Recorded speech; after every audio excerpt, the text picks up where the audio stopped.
Boa tarde. É chegado o momento de fazermos as nossas reflexões no estudo da série psicológica de Joana de Ângeles. Hoje nós iremos abordar no último capítulo do livro o item Conquista da Individuação e da Gratidão. Lembrando sempre que estudos anteriores desta obra, que é o livro Psicologia da Gratidão, encontram-se em nosso canal no YouTube. Hoje nós abordaremos a primeira parte desse item, Conquista da Individuação e da Gratidão. Vamos para a nossa introdução, breve comentário de uma mensagem do Espírito Emmanuel.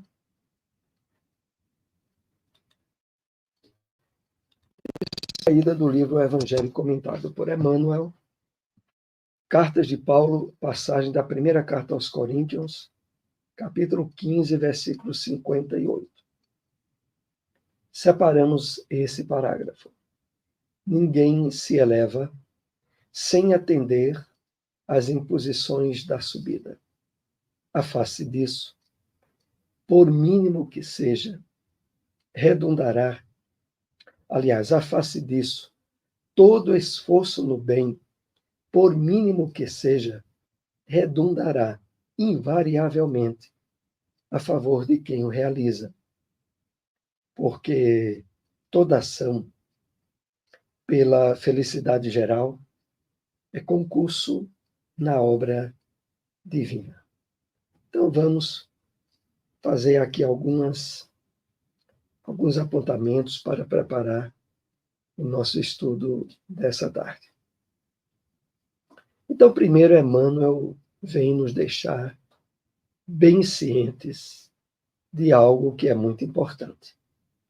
Ninguém se eleva, ninguém conquista virtudes, ninguém alcança patamares de elevação na sua caminhada evolutiva sem atender às imposições da subida, ou seja, sem se isentar de dificuldades, de problemas, de aprendizagens nesse esforço de subida. De fato, como popularmente se diz, só é fácil descer. Subir exige esforço. E por isso Emmanuel continua. A face disso, levando isso em conta, todo esforço no bem. Aqui é que tem a parte que nos chama mais atenção ao aprofundamento. A face disso, todo esforço no bem, por mínimo que seja, invariavelmente, por mínimo que seja, redundará, invariavelmente. Ou seja, terá por consequência, invariavelmente, a favor de quem o realiza. Porque toda ação pela felicidade geral é concurso na obra divina. Então, meus amigos, vejam o ponto aqui sutil que Emmanuel deixa para nós. É de que, ao fazermos esforços por conquista de valores espirituais, por conquista de virtudes, é absolutamente certo os resultados positivos desse trabalho. Por quê? É aqui onde entra o ponto que nos chama a atenção.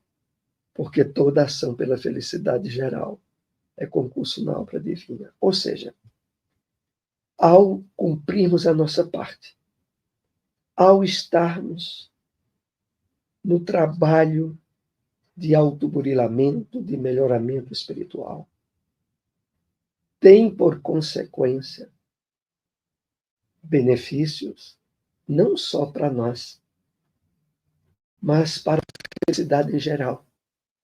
Ao bem cumprirmos a nossa parte, indiretamente, nós afetamos pelo nosso exemplo os que caminham junto a nós, a sociedade indiretamente como um todo.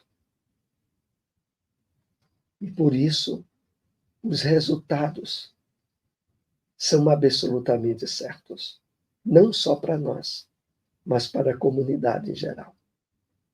Por isso, a doutrina espírita direciona tanta atenção para que realizemos o trabalho de autoiluminação, de autoburilamento, de melhoramento pessoal, dando toda a atenção e foco ao trabalho libertador conosco mesmos. Porque a partir dele, a partir do trabalho que realizemos com nós, indiretamente nós influenciamos os outros. E da forma mais eficaz, que é pelo testemunho, pelo exemplo. Vamos então para o nosso estudo dessa tarde, conquista da individuação e da gratidão.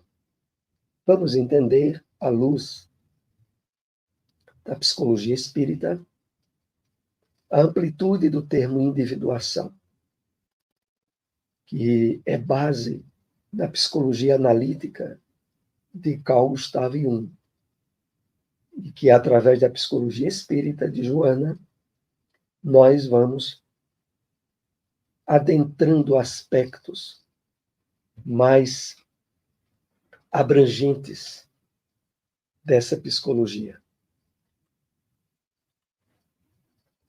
A individuação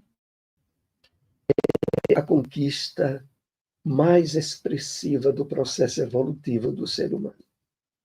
Faculta ao ser humano a perfeita compreensão da vida e das suas finalidades.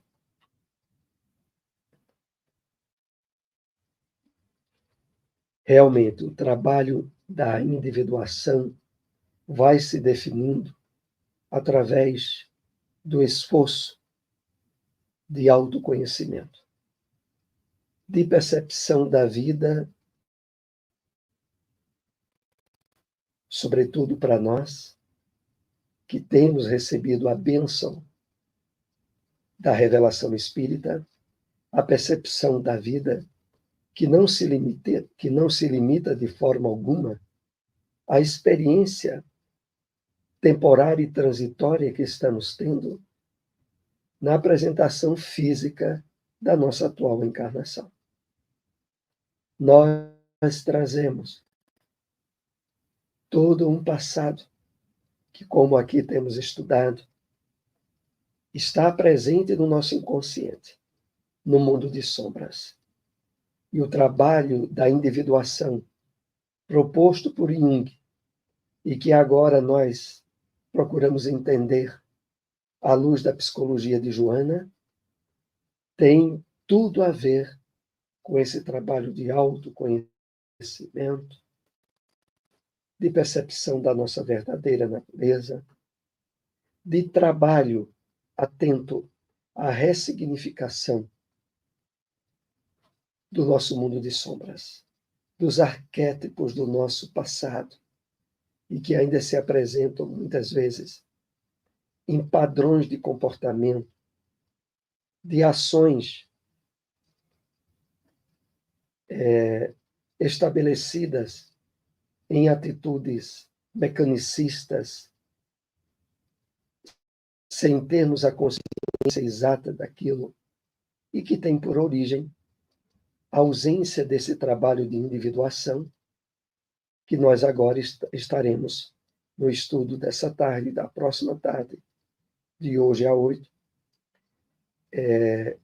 entendendo na associação daquilo que recebemos na chamada psicologia analítica de Jung e da psicologia espírita de Joana. Então, a individuação é a conquista mais expressiva do processo evolutivo do ser humano e faculta ao ser humano a perfeita compreensão da vida Prossigamos. É o momento quando a consciência toma conhecimento dos conteúdos inconscientes e prossegue, realizando a sua superação, que consiste na integração dos arquétipos, a fim de que sejam evitados os conflitos habituais ou surjam novos. Então, o trabalho do estabelecimento da nossa individuação vai se dando à medida que a nossa consciência toma conhecimento de nossos conteúdos inconscientes. Isso vai se estabelecendo de forma natural. Ao levarmos em conta o conhecimento da revelação espírita, porque nós vamos aprendendo, como estivemos comentando em estudos anteriores, a autorresponsabilidade, a fugir das armadilhas do ego, procurando responsabilizar e justificar atitudes ou comportamentos infelizes que tenhamos tido aos outros, acusando a educação que tivemos aos nossos pais, à sociedade em geral. O trabalho sério de espiritualização em nós leva-nos a deixar de justificar no mundo exterior estados e padrões de comportamento que têm a ver com o nosso eu, da vida atual e de vidas anteriores, né? Do nosso mundo de sombras. Então, essa perspectiva atuante e presente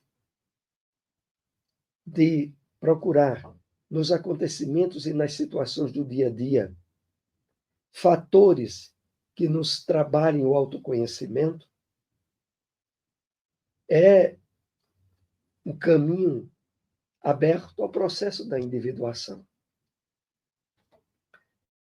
a fim de que sejam evitados os conflitos habituais ou surjam novos.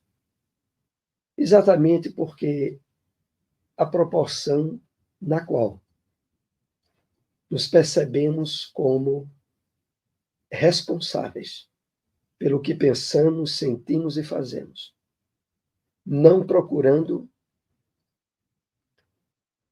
delinear responsabilidades aos outros, mas sempre estando atento, num trabalho de autoconhecimento, a ter atitudes e ações conscientes, reflexos do trabalho de vigilância, de percepção espiritual da vida. Naturalmente, o trabalho da individuação estará em processo em cada um de nós. E os conflitos estarão sendo delimitados. Antes, talvez não acontecesse assim, quando facilmente responsabilizávamos os outros e a sociedade por aquilo que nós éramos no íntimo, pelas nossas atitudes e reações. Saímos dessa armadilha do ego, geradora de autossabotamento, de desequilíbrios emocionais, porque agora nos percebemos mais responsáveis pelo que pensamos, sentimos e fazemos.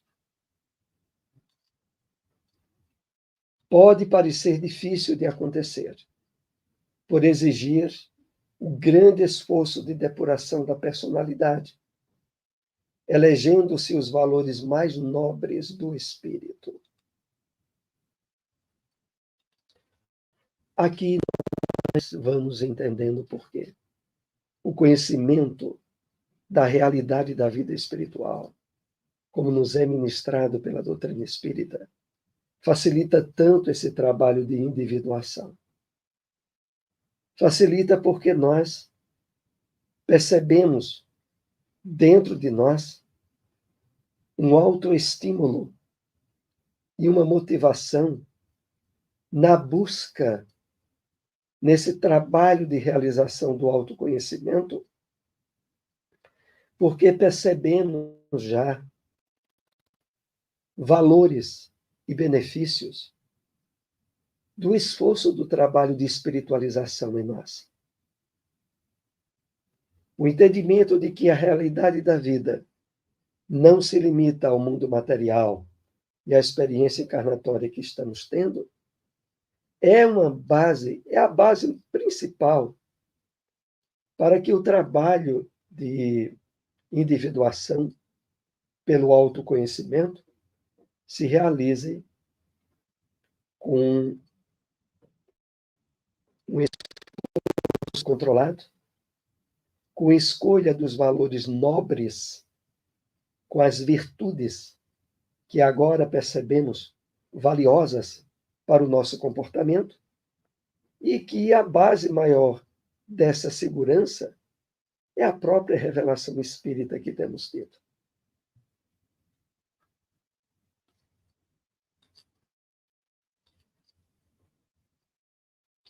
Em uma análise mais simplista, pode-se asseverar que a individuação é algo semelhante à autoiluminação dos místicos ou à conquista do reino dos céus, proposta por Jesus. Então, aqui nós vamos percebendo o entrelaçamento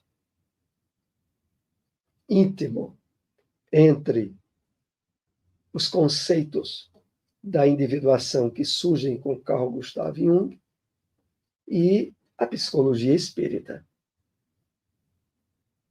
Porque, afinal, a individuação é semelhante à autoiluminação. Autoiluminação que significa sair do jogo dos sentidos físicos, do Maya, da ilusão. Trabalhar a percepção do transcendente, do que não se limita mais à matéria. E que, por outro lado, já era assinalado por Jesus quando nos motivou a, primeiramente, procurarmos o reino de Deus e a sua justiça.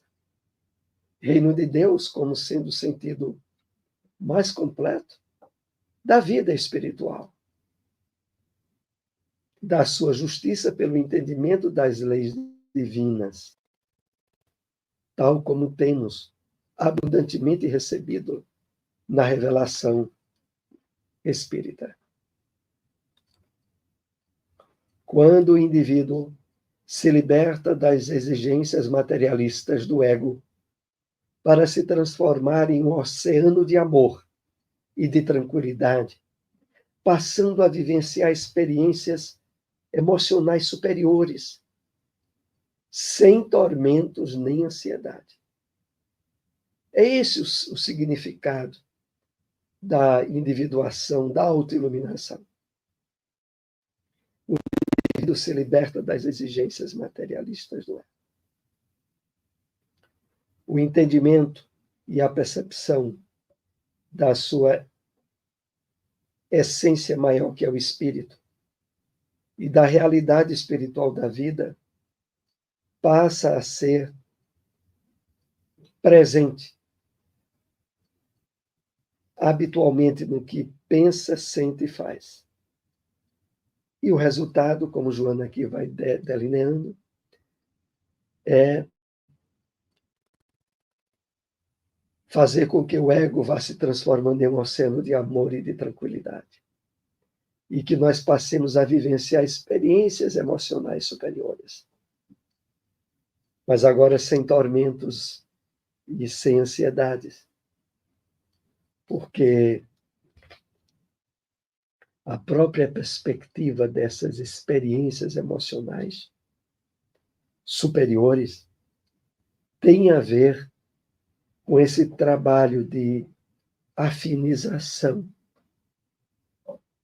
provocada pelo autoconhecimento, que nos leva à certeza da imortalidade da alma e da nossa individualidade, não mais como sinônimo da persona, mas sim da individuação.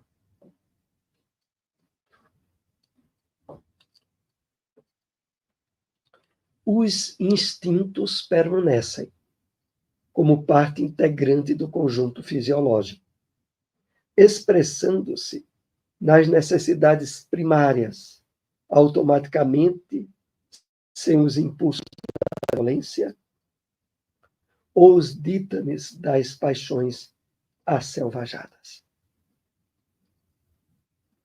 Então, o trabalho da individuação ou da autoiluminação, ele vai se delineando sem que isso signifique ausência do preenchimento das necessidades primárias que temos na manutenção do corpo, na própria alimentação, na vivência dos vários aspectos presentes, nas necessidades e instintos humanos básicos. Só que agora, sem haver a incidência desequilibrante das paixões asselvajadas. Porque quando a criatura humana não se percebeu ainda como espírito imortal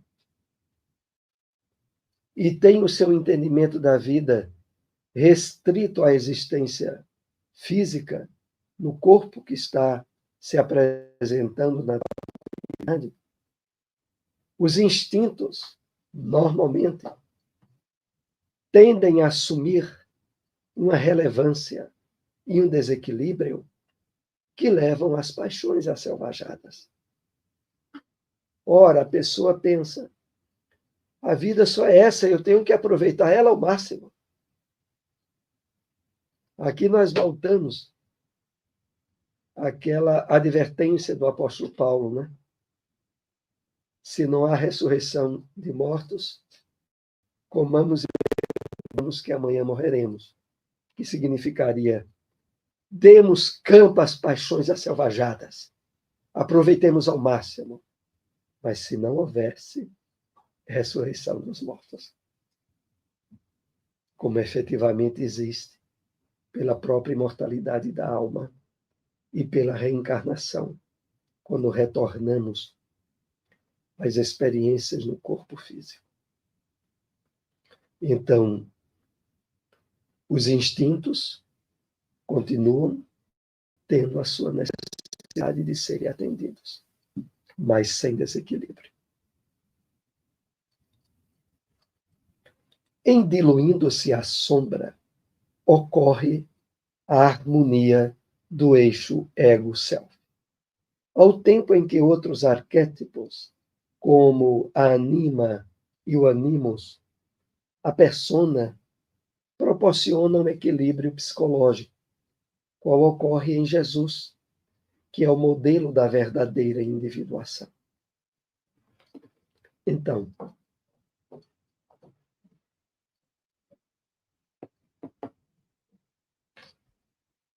vai se delineando o trabalho do autoconhecimento, com as aberturas para a autoiluminação, para a individuação. E a sombra vai diluindo-se, vai sendo transcendida. E aí Joana lembra, ocorre a harmonia do eixo ego-self. Ao tempo em que outros arquétipos, como anima, animus, persona, proporcionam equilíbrio psicológico, ou seja, anima a presença no psiquismo humano de aspectos relativos à feminidade, o animus, a masculinidade, todos os dois nós trazemos íncitos no nosso psiquismo, das reencarnações que já estivemos em ambos os aspectos da sexualidade. Mas agora, no trabalho da individuação, esses arquétipos estão plenamente harmonizados, sem conflitos, sem aberturas para os grandes desequilíbrios que normalmente surgem na área da vivência sexual em muitas situações. E também a persona aqui entendendo que nós, passando a nos perceber mais como espíritos, diminuímos a importância dos aspectos de identificação da personalidade atual, na qual estejamos nos apresentando, quer seja como homens ou como mulheres, mas sem conflitos, sem identificações de estereótipos. A doutrina espírita nos deu, através do entendimento da reencarnação, a absoluta quebra de qualquer tipo de preconceito. Sobretudo aqueles que estejam inseridos ou relativos à apresentação física na qual nos portamos. Todos nós, como dissemos há pouco, temos no nosso psiquismo arquétipos associados à mulher, ao homem, provenientes de reencarnações nessa área. E mais à frente, em outras reencarnações, as possibilidades de necessidade de experiências em um ou no outro lado, totalmente normal. Mas aqui, ao trabalharmos essa individuação, o resultado maior é um profundo equilíbrio. De tal maneira que nós passamos a nos sentir bem, seja em que lado anima ou animos tenha prevalecido no nosso psiquismo. Depois Joana acrescenta: qual ocorre em Jesus, que é o modelo da verdadeira individuação. Então, esse trabalho de superação dos conflitos do nosso mundo de sombras, a integração através do autoconhecimento, no trabalho de nos percebermos cada vez mais com a verdadeira identificação de espíritos em passagem por um corpo material que não tem nada a ver com a sua verdadeira natureza, é muito importante a reflexão, o aprofundamento que a doutrina espírita nos dá em todos esses aspectos. É natural que haja uma grande ansiedade no paciente que deseja a integração no self, a autoconsciência, podendo orientar os arquétipos perturbadores que antes geravam os conflitos e os transtornos de comportamento. Então, quando Joana se refere aqui que é natural que haja uma grande ansiedade no paciente que deseja a integração do self, a autoconsciência, e que isso tem a ver, claro, com a orientação dos arquétipos perturbadores, os conflitos e os transtornos de comportamento. É claro que aqui a alusão que Joana faz, de uma forma ampla, tem a ver, claro, essa ansiedade, com aqueles que ainda não desfrutam das perspectivas de imortalidade, tal como ocorre conosco à luz da doutrina espírita. Do ponto de vista apenas da psicologia analítica de Carl Gustav Jung, ansiedade e desejo por essa integração na individuação o quanto antes. Mas, à luz da psicologia espírita, essas questões vão sendo resolvidas de forma equilibrada e harmoniosa, dentro das perspectivas da imortalidade da alma, na qual, ao nos identificarmos com os valores transcendentes do espírito, abre-se um campo imenso em nós para uma profunda quietação, serenidade e harmonia íntimas, que passarão, inclusive, a ser o solo tranquilo para a construção dos voos espirituais que o trabalho de individuação vai proporcionando a nós. Todos podem alcançar este momento culminante da evolução psíquica, mediante o esforço que realizem para interpretar os símbolos e as angústias que lhe precedem a ocorrência. Então, todos nós podemos alcançar esse ponto, esse clímax maior, que é o da efetivação da individuação. E o caminho, como adiante Joana lembra,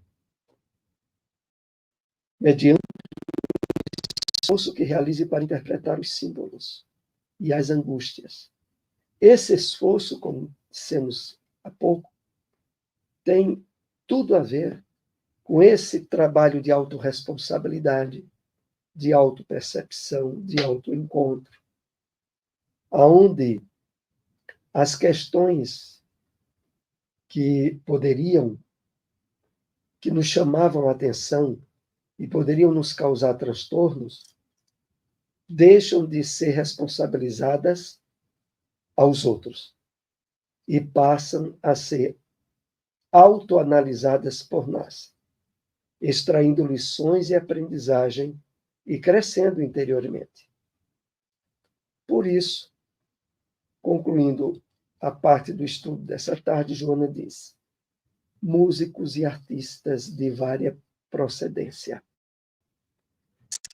cientistas e mártires, filósofos éticos e místicos conseguiram essa integração perfeita, vivenciando o estado de plenitude que os acompanhou até o momento da desencarnação. Então, aqueles que se entregaram ao ideal maior pela humanidade, aqueles que, isso em qualquer área do conhecimento humano, na ciência, na religião, como Joana aqui faz a referência, e que conseguiram essa integração perfeita, passaram a vivenciar um nível de paz, de felicidade íntima, de profundo dever cumprido, que é o plenombar desse estado de plenitude, levando até o momento da desencarnação.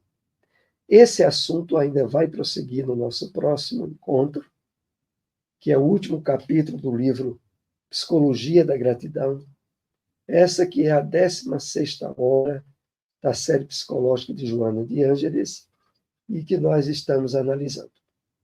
Agradecemos àqueles que venham a nos acompanhar nesse estudo. Se possível, compartilhem essas informações. Até o próximo estudo e uma boa tarde a todos.